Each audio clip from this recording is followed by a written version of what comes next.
नमस्कार साथियों, आज आपका फिर से स्वागत है हमारे यूट्यूब चैनल पर। हमारा एसएससी जीडी का टारगेट बैच चल रहा था 2023 का। आज जो हमारा सब्जेक्ट रहेगा वो हम आपको पढ़ाएंगे हिंदी, ठीक है, जिसमें आपका फर्स्ट टॉपिक रहेगा वर्णमाला। वर्णमाला की क्लास फर्स्ट रहेगी। आज आपके लिए 2-3 लेक्चर लेके आएंगे वर्णमाला के, ज़्यादा टाइम नहीं लेंगे वर्णमाला को, ठीक है, आराम से पढ़ेंगे अपन। अगर किसी ने हमारे व्हाट्सएप नंबर को ज्वाइन नहीं किया हो तो व्हाट्सएप नंबर पर ज्वाइन कर सकता है 8109471083, इस पर ज्वाइन कर सकता है। तो हम क्लास स्टार्ट करते हैं। वर्णमाला। वर्णमाला से पहले हम जो जितनी वर्णमाला, इसमें जो हिंदी का आपका जो सब्जेक्ट रहेगा उसमें आपको वर्णमाला पढ़ना है, संधि, समास, ठीक है, और संज्ञा वगैरह, सर्वनाम। तो ये सारी किसके अंतर्गत आता है? आपके व्याकरण के अंतर्गत आते हैं। तो पहले व्याकरण को थोड़ा सा समझ लेते हैं कि व्याकरण होता क्या है। पहले अपन क्या समझ लेते हैं? व्याकरण। व्याकरण क्या होता है, पहले व्याकरण समझ लेते हैं।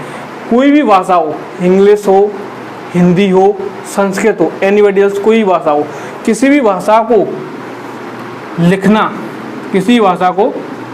लिखना, पढ़ना और बोलना, लिखना, पढ़ना और क्या बोलना, ये क्या कहलाता है? आपका व्याकरण कहलाता है। कोई भी भाषा हो आपकी, इंग्लिश हो, हिंदी हो, संस्कृत हो, किसी भी भाषा को लिखना, पढ़ना और बोलना, ये सब क्या कहलाता है? आपका ये क्या कहलाता है? आपका पूरा व्याकरण कहलाता है। व्याकरण आपका क्लियर? व्याकरण क्या होता है? कोई भी भाषा को लिखना, पढ़ना, बोलना, तो आपका क्या कहलाता है? व्याकरण कहलाता है। अब व्याकरण के आपके कुछ अंग होते हैं। व्याकरण के अंग, व्याकरण के आपके 3 अंग होते हैं। कितने अंग होते हैं आपके? 3 अंग होते हैं। एक होता है आपका वर्ण विचार, ठीक है, एक होता है आपका शब्द विचार, और एक होता है आपका वाक्य विचार, ठीक है। अगर आपको कोई भी भाषा पढ़नी, तो देखो मैं आपको क्या बताता, व्याकरण के आपके कितने अंग होते हैं? 3 अंग होते हैं। एक होता है आपका वर्ण विचार, एक होता है आपका शब्द विचार, और एक होता है आपका वाक्य विचार, ठीक है। तो कोई भी आपकी व्याकरण में, आपका हिंदी हो, इंग्लिश हो या संस्कृत हो, कोई भी आपकी भाषा हो, तो इन व्याकरण के जो 3 आपके रूप होते हैं। एक होता है आपका वर्ण विचार, शब्द विचार और वाक्य विचार। तो वर्ण विचार और शब्द विचार और वाक्य विचार को, इनको अपन अभी नहीं पढ़ेंगे, इनको बाद में पढ़ेंगे। पहले हम पढ़ेंगे, क्या पढ़ेंगे? वर्ण को पढ़ेंगे। किसको पढ़ेंगे आप?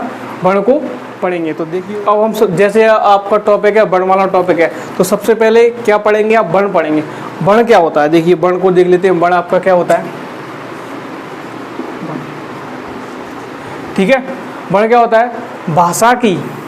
भाषा की वह इकाई, भाषा की वह सबसे छोटी इकाई क्या है? वर्ण क्या होता है? भाषा की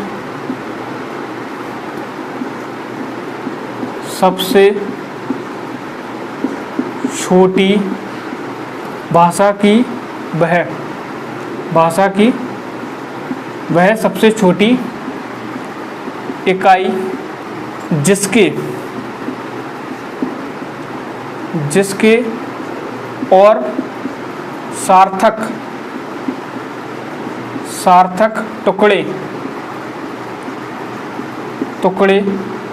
नहीं किए जा सकते हैं। देखो वर्ण क्या होता है? भाषा की वह सबसे छोटी इकाई जिसके और सार्थक टुकड़े नहीं किए जा सकते हैं, वो क्या कहलाता है? आपका वर्ण कहलाता है। अब इसमें कुछ वर्ड आए हैं। इसमें एक वर्ड आया आपका सार्थक। क्या वर्ड आया आपका? सार्थक आया। क्या वर्ड आया आपका? सार्थक का मतलब होता है, देखो मैं आपको सार्थक का मतलब बताता हूँ। सार्थक क्या होता है आपका? सार्थक आपका होता है, जैसे आपने सुना होगा, आप बोलते हैं कि चलो 1 कप चाय वाय ले आओ। क्या ले आओ? चाय वाय ले आओ। आपने सुना होगा चाय और बाय, ठीक है, चाय वाय ले आओ। क्या ले आओ? चाय वाय ले आओ। यानी सार्थक का मतलब होता है, जैसे चाय का मतलब तो आपको पता है कि चाय। बाय क्या होता है जी? तो बाय मतलब जिसका मीन्स निकले उससे क्या बोलते हैं आप? सार्थक। जिसका कोई मीन्स निकले उससे क्या बोलते हैं आप? सार्थक बोलते हैं। आप बोलते हो जैसे पानी मानी ले आओ। क्या बोलते हो? पानी बानी। तो बानी क्या होता है? ये होता क्या? पानी होता है ना। तो मतलब जो जिसका एक मीन्स निकले उससे क्या बोलते हैं सार्थक। और टुकड़े क्या होते हैं भाग, टुकड़े का मतलब क्या होता है आपका भाग, जिसके मतलब सार्थक भाग नहीं और सार्थक भाग नहीं किए जा सकते उससे क्या बोलते हैं आप बण बोलते हैं। तो बण क्या था, भाषा की वह सबसे छोटी इकाई जिसके और सार्थक टुकड़े नहीं किए जा सकते, वो क्या क्या होता है आपका बण कहलाता है। एक सेकंड रुकना, जैसे मैं आपको और एग्जाम्पल दे के बताता हूँ। जैसे मेरा ही नाम है नीरज, क्या नाम है मेरा, नीरज, ठीक है।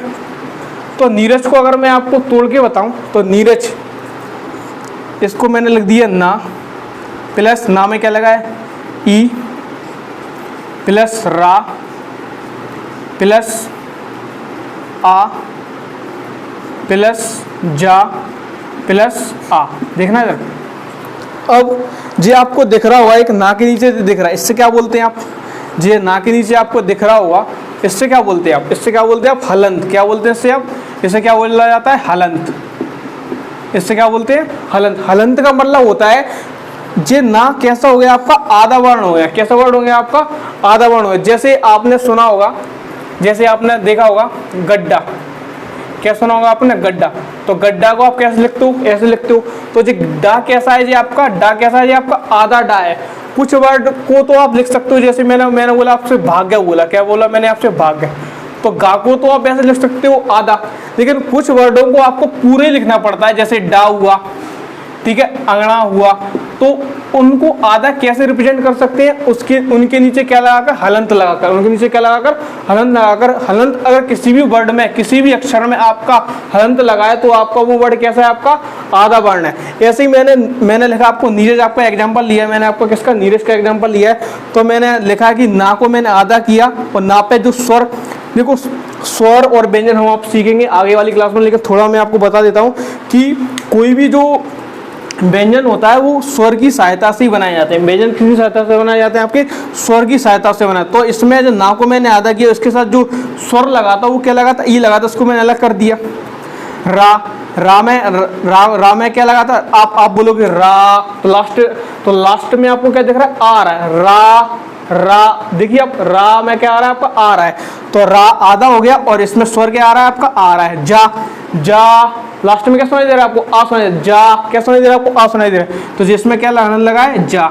इसमें अब इसके कितने वर्ण हो गए 1 2 3 4 5 6, तो इनके कितने वर्ण हो गए आपके 6 हो गए। अब देखिए आप इसके अलावा नीरज को आप इन 6 वर्ण के अलावा और इसके और आप सार्थक टुकड़े नहीं कर सकते। तो ये क्या कहलाता है आपका बण कहलाता। तो बण आपका क्या था कि भाषा की वह सबसे छोटी इकाई जिसके और सार्थक टुकड़े नहीं किए जा सकते, वो क्या होता है आपका, क्या होता है आपका बण कहलाता है। एक और आपको पॉइंट आता है, वेरी इंपॉर्टेंट पॉइंट है आपका, एग्जाम में काफी पूछा जाता है कि भाषा की सबसे छोटी लिखित, भाषा की सबसे छोटी लिखित इकाई क्या होती है। आपका क्वेश्चन है कि भाषा की सबसे छोटी लिखित इकाई क्या होती है। जी कौन कौन से कॉम्पिटिशन में पूछा गया आपके, जी आपके कॉम्पिटिशन में पूछा गया। अगर मैं यहाँ से मैं लिखने ही बैठूँ ना तो जो पूरा बोर्ड भर जाएगा। जो वाला क्वेश्चन काफ़ी टाइम पूछा जाता है, MPSI, ठीक है, SSC GD और जितने भी आपके जितना भी वर्ग 3 वगैरह में जितना भी आपका हिंदी सब्जेक्ट पूछा जाता है, सब में आपका जो क्वेश्चन पूछा गया है। अगर मैं लिखने बैठूँ ना जी किस सन में आया तो जो पूरा बोर्ड भर जाएगा, लेकिन वो खत्म नहीं होगा कि ये क्वेश्चन कब कब आया। तो भाषा की सबसे छोटी लिखित इकाई, भाषा की सबसे छोटी लिखित इकाई क्या होती है, तो आपका आंसर क्या होगा, आपका बण आपका आंसर होगा। आपका आंसर क्या होगा, आपका बण आपका आंसर होगा, ठीक है। तो भाषा की सबसे छोटी कौन सी इकाई, लिखित इकाई। लिखित इकाई क्या होती है आपकी, बण होती है। अब नेक्स्ट है, अभी मैंने आपको बण बताया। बण क्या होता है, भाषा की वह सबसे छोटी इकाई क्या होती है आपकी, लिखित इकाई कौन सी आपकी, बण होती है। अब नेक्स्ट है आपका अक्षर या ध्वनि। अक्षर या ध्वनि क्या होती है, अक्षर या ध्वनि क्या होती है, भाषा की वह इकाई, भाषा की वह इकाई जो अंत तक नष्ट नहीं होती, अंत तक नष्ट नहीं होती है। देखो उधर अक्षर या ध्वनि क्या होता है, भाषा की वह इकाई जो अंत तक नष्ट नहीं होती, वो क्या होता है आपका, वो क्या होता है आपका अक्षर कहलाता है।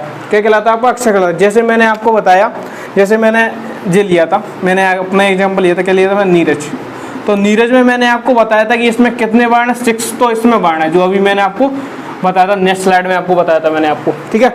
अब मैंने इसमें बताया कि इसमें अक्षर कितनी है, इसमें अक्षर कितने, नीरज में अक्षर कितनी है। तो नीरज में आपके अक्षर देखो, एक तो आपका नी है, एक आपका रा है, और एक आपका क्या है, जा है।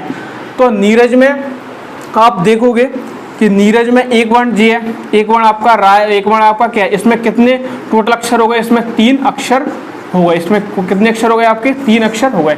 तो मैंने आपको बताया कि भाषा की वह इकाई जो अंत तक नष्ट नहीं होती। जैसे मैंने आपसे बोला कि जा, ये सांस के एक झटके में आप जो बोल दो, उससे क्या बोलते हैं आप, अक्षर बोलते हैं। जैसे जा आप बोलते जाओ, कभी नष्ट नहीं होगा जा, लेकिन ऐसे आपने लिख दिया तो ये तो खत्म ही हो गया, यहीं पे खेलो।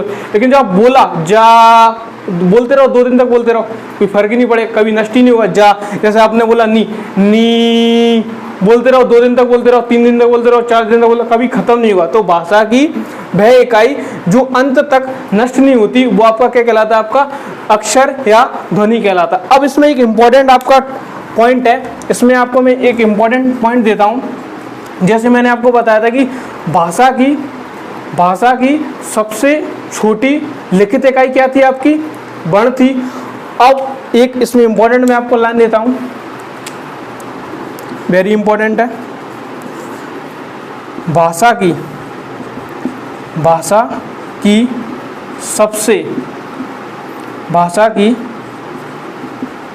सबसे छोटी मौखिक कौन सी इकाई, मौखिक इकाई, भाषा की सबसे छोटी मौखिक इकाई क्या होती है आपका, अक्षर। क्या होता है आपका, अक्षर या ध्वनि होता है। क्या होता है आपका, अक्षर या ध्वनि होता है। तो देखिए इधर आपने वर्ण में देखा था कि भाषा की सबसे छोटी लिखित इकाई थी, और जो ध्वनि आपकी भाषा की सबसे छोटी मौखिक इकाई क्या कहलाती है आपकी, अक्षर कहलाता है। तो आपने वर्ण देखा और अक्षर देखा। अब इनमें डिफरेंस क्या है, वर्ण और अक्षर में क्या डिफरेंस है। मैंने आपको नीरज शब्द बताया था कि नीरज शब्द में आपके कितने वर्ण, 6 वर्ण है। देख लो एक बार देख लो, मैंने आपको 6 वर्ण में आपको कैसे दिखाए थे, मैंने आपको 6 वर्ण मैंने आपको इसमें बताए थे। अगर मैं नीरज को तोड़ूं तो कितना आएगा आपका, ना में हलंत यानी ना आधा, ई प्लस रा में हलंत यानी आधा, प्लस आ प्लस जा प्लस आ। तो इसमें कितने वर्ण हो गए आपके, 6 वर्ण हो गए। और अक्षर कितने हो गए आपके, 3 हो गए। अक्षर क्या होता है, जो लास्ट तक कभी अंत तक नष्ट ना हो वो आपका अक्षर होता है, और जिसका अंत हो जाए वो आपका क्या होता है, वर्ण होता है। वर्ण भाषा की सबसे छोटी लिखित इकाई थी, और अक्षर भाषा की सबसे छोटी मौखिक इकाई है। आगे देखते हैं वर्णमाला, हमारा जो टॉपिक चल रहा है। वर्णमाला क्या होती है, वर्णों के व्यवस्थित क्रम को क्या कहते हैं, वर्णमाला कहते हैं। अब इसमें आपने एक वर्ड देखा होगा, व्यवस्थित क्रम। व्यवस्थित क्रम क्या होता है बताइए। व्यवस्थित, जैसे आपने देखा होगा वर्णमाला, जो आपका छोटा होता है, बड़ा होता है, छोटी होता है, बड़ी होता है, छोटा ऊ होता है, और जो क्या होता है आपका बड़ा ऊ होता है। अब देखना सर, मैंने आपको ये लिखा है छोटा, बड़ा, छोटी, बड़ी, छोटा ऊ और बड़ा ऊ। अब मैंने ऐसे लिख दिया, छोटा है यहाँ पे लिख दिया, छोटी यहाँ पे लिख दिया, छोटा ऊ यहाँ पे लिख दिया, फिर मैंने आपको बड़ा लिख दिया, फिर मैंने आपको बड़ा ऊ लिख दिया, और यहाँ पे लिख दिया मैंने बड़ा ऊ। क्या मैं इसको ऐसे लिख सकता हूँ, क्या नहीं लिख सकता, क्योंकि इसमें लिखा है कि वर्णों के व्यवस्थित क्रम को, कौन से क्रम को, व्यवस्थित क्रम को। जो व्यवस्थित, पहले छोटा आता है, फिर आपका बड़ा आता है, छोटी, बड़ी, छोटा ऊ और आपका बड़ा ऊ। इसको ऐसे नहीं लिख सकते कि कहीं पे आपने आ लिख दिया, कहीं पे आपने ऊ लिख दिया, कहीं आपने ई लिख दिया। एक व्यवस्थित क्रम होता है, उसको क्या कहते हैं, वर्णों के व्यवस्थित क्रम को क्या कहते हैं, वर्णमाला आपको कहते हैं। तो आपका ये आपका रॉन्ग है, इसको आप ऐसे नहीं लिख सकते, इसको एक क्रम होता है इनका, तो इनसे क्या होता है, वर्णों के व्यवस्थित क्रम को क्या कहते हैं, वर्णमाला के। अब आगे देखिए कि जो वर्णमाला होता है, वर्णमाला में आपके कितने अक्षर होते हैं। अब आगे देखते हैं वर्णमाला में आपके कितने अक्षर होते हैं टोटल। तो वर्णमाला में आपके टोटल जो लेटर होते हैं, अक्षर होते हैं, वो कितने होते हैं आपके 52 होते हैं। कितने होते हैं आपके 52। मैं आपको थोड़ा अभी मैं आपको पूरी अल्फ़ाबेट मतलब वर्णमाला लिख के बताऊंगा कि कैसे आपके 52। अभी मैं आपको बेस की जानकारी देता हूँ कितना होता है आपका। देखो इधर इसमें आपके क्या होता है 13 तो आपके क्या होते हैं स्वर होते हैं। अभी आप सब पढ़ोगे स्वर क्या होता है, व्यंजन क्या होता है। 13 आपके स्वर होते हैं। उसके बाद आपके 4 होते हैं आपके संयुक्त व्यंजन। 4 आपके क्या होते हैं संयुक्त अक्षर होते हैं, अक्षर मान संयुक्त अक्षर होते हैं, ठीक है। उसके बाद और आपके 35 आपके क्या रहते हैं व्यंजन रहते हैं। 35 क्या रहते हैं आपके व्यंजन, ठीक है। तो 52 में से आपके 13 आपके स्वर हो गए, 4 आपके संयुक्त अक्षर हो गए एंड 35 आपके कितने हो गए आपके व्यंजन हो गए। तो देखिए इधर 13 + 4 + 35 कितने हो जाएंगे आपके 52 आपके जैसे लेटर हो जाएंगे। यहाँ तक क्लियर है। चलो आगे देखते हैं। मैंने आपके पास जो आपको दिख रही होगी मैंने वर्णमाला लिखी है मैंने, ठीक है। अब मैं इसको आपको बताता हूँ कि इसमें कैसे क्या है, ठीक है। तो आ ई उ ऋषि ए आई ओ औ ये आपके इतने भी दिख रहे हैं वर्ण, इनसे ये आपके सारे कैसे हैं आपके स्वर हैं। ये क्या होते हैं आपके स्वर होते हैं। क्या होते हैं ये आपके स्वर। छोटा से लेके कहाँ तक आपके ओ औ से औरत तक। आ ई उ ऋषि ए आई ओ औ अंग ओ औ तक क्या होते हैं आपके स्वर होते हैं। और जो आपके जो दो आपके जो दिख रहे हैं अंग और आ, इनसे क्या बोलते हैं आयोग वा। क्या बोलते हैं इनसे आयोग